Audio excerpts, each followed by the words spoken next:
Nous étions ce samedi 11 octobre 2025 à la Saint-Laurent pour la rencontre citoyenne avec Elliot Brachet. Cette rencontre a été organisée par les terminales de la spécialité AGGSP scolarisées au lycée Jeanne d'Arc à Bayeux. Donc, Elliot a été interviewé par ces jeunes sur 3 thématiques qui sont informer et s'informer, reporter de guerre et regard sur le monde. De plus, l'assemblée qui était composée de classes de la région Normandie ayant travaillé sur cette semaine de prix Bayeux a pu poser des questions. Elliot Brachet a pris plaisir à répondre à toutes ces questions. Nous avons pu voir durant cette rencontre sa biographie, son expérience au Soudan, son métier de journaliste et aussi sa vision par rapport aux réseaux sociaux. Les jeunes de RNJ ont été à la rencontre d'Elliot Brachet eux aussi. À la fin de cette rencontre, Elliot était ouvert à d'autres questions. On dit souvent, une des raisons peut-être de la non-médiatisation, c'est que les gens s'en foutent.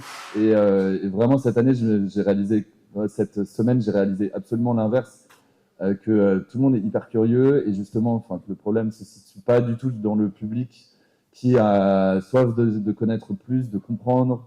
Et ouais, souvent, on prend les gens pour des cons. Et franchement, voilà, c'est tout ce que je dis. Moi, je suis hyper ravi d'avoir pu transmettre pendant une semaine un peu un peu de ce que je sais sur le Soudan et ses images.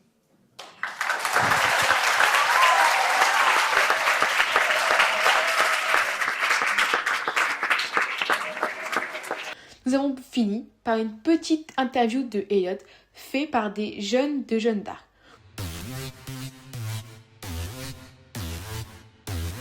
Nous sommes en direct du prix Bayeux avec Elliot Brachet.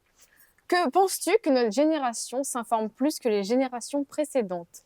Je pense que oui, aujourd'hui, avec plein d'accès sur les réseaux sociaux, et je pense que la nouvelle génération, contrairement à ce que parfois certains de l'ancienne génération disent, elle s'intéresse à tout ce qui se passe et elle a plein de moyens de le faire. Et qu'elle a tous les outils pour justement s'informer sur l'état du monde aujourd'hui. Parmi les nombreux reporters de guerre, y en a-t-il que tu admires et qui t'inspirent? Il y en a beaucoup. Je ne pourrais pas même tous les mentionner, et toutes aussi, parce que je suis aussi admiratif du travail que font les femmes sur les terrains de guerre. Mais oui, j'ai aussi grandi en regardant ce que faisaient les modèles plus âgés, et c'est des sources d'inspiration. Penses-tu que les femmes sont plus touchées par la guerre que les hommes?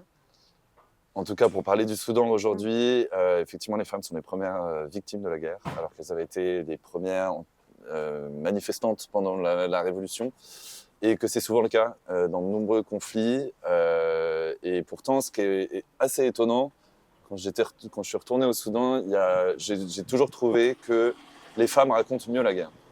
Et avec, loin de toute forme d'héroïsme, loin de toute forme de la propagande, elles racontent un quotidien de manière assez crue et souvent beaucoup plus impartiale et juste que les hommes. Voilà ce que je peux dire en tout cas de ce que j'ai ressenti au Soudan. Et la dernière question, c'est que penses-tu du travail qu'on a fourni aujourd'hui en tant que jeune lycéen et du prix Bayeux en général?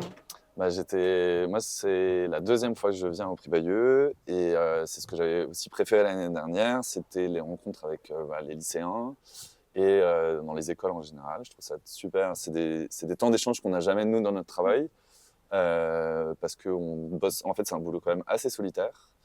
Et là, c'est super de pouvoir confronter ses idées, parler de son travail. Et j'ai trouvé que c'était professionnellement parfaitement bien organisé, cette table ronde.